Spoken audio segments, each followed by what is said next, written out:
গতকালকের একটা ভিডিও দেখলাম, ঢাকা যাত্রাবাড়ি বড় মাদ্রাসার কিছু ছাত্র হাইওয়ের ফ্লাইওভার আছে তার দুই পাশে কালেমা খচিত পতাকা লাগিয়েছিলেন।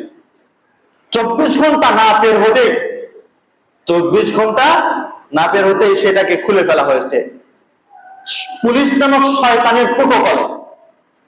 ভিডিওতে দেখা গেল যে পুলিশ নামের শয়তানগুলো পাশে দাঁড়িয়ে গাড়ি নিয়ে বসে আছে আর তাদের প্রোটোকলে কালেমার পতাকাগুলো খুলতেছে। আসলে কি এরা মুসলমান নাকি অন্য ধর্মের? অথচ আমার দেশে হাজার হাজার মাইলের এক বৃদ্ধ 30 শতক জমি বেচে পর্যন্ত পতাকা বানিয়েছে। এই এখন যদি আপনি পুরো দেশ আপনি ঘোরেন, এই দেশটাকে বাংলাদেশ নাকি আর্জেন্টিনা নাকি ব্রাজিল বুঝতে পারবেন না। আমার 95% মুসলমানের দেশে বাহিরের রাষ্ট্রের ইহুদি খ্রিস্টানদের রাষ্ট্রের পতাকা মাইলের পর মাইল বানিয়ে উড়ানো হচ্ছে, সেটাকে খোলা হয় না। অথচ মুসলমানের দেশে কালিমার পতাকা লাগানো হলো, 24 ঘন্টা না যে দেশ থেকে খুলে ফেলা হলো।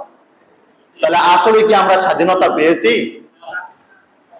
এখনো পর্যন্ত পায়তারা করা হইতেছে মুসলমানদেরকে, আলেম ওলামাদেরকে অপমানিত এবং ইসলামকে একেবারে ধ্বংস করার চেষ্টা করতেছে তারা। তাহলে আমার দেশে কালিমার কথা উঠতে দেওয়া হবে না কেন? সবকিছু জানে, এগুলো কি জানে না? আর আমরা যারা আর্জেন্টিনার যে পতাকা আছে তার মধ্যে সূর্য আছে না নাই? সূর্য হলো তারা সূর্যকে দেবতা মনে করে, সূর্য পূজারীদের পতাকা, এটা চিহ্ন। ব্রাজিলের বর্তমান যে জার্সিটা সেটা হলো বাল নামক দেবতা, তার আকৃতি দেওয়া। এগুলো নিয়ে আমরা কেমনে চলি? আমি যদি মুসলমান হই, তার পতাকা, সূর্য পূজারীদের পতাকা কেন আমার বাড়ির ছাদে উঠবে? একজন শয়তান পূজারীদের তাদের জার্সি, তাদের গেঞ্জি আমার গায়ে কেন উঠবে? আমি তো মুসলমান, আমি নিজেকে দাবি করতেছি। তাহলে কেন হিন্দু খ্রিস্টানদের তাদের মতো করে আমরা চলবো? কেন চলবো? বিশ্বকাপ খেলা যে চলতেছে, এই খেলা নিয়ে কত নষ্টামি, কত জুয়া চলতেছে আপনি বুঝতে পারবেন। ওই খেয়াল আপনার নাই।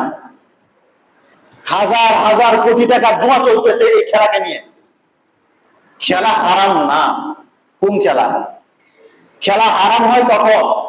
যখন যে খেলায় সময় নষ্ট হয়, সময় অপচয় হয়, যে খেলায় জুয়া আছে, টাকার হার জিত আছে, যে খেলা আপনাকে দিন আল্লাহ পাকের স্মরণ থেকে আপনাকে গাফিল করে রাখে।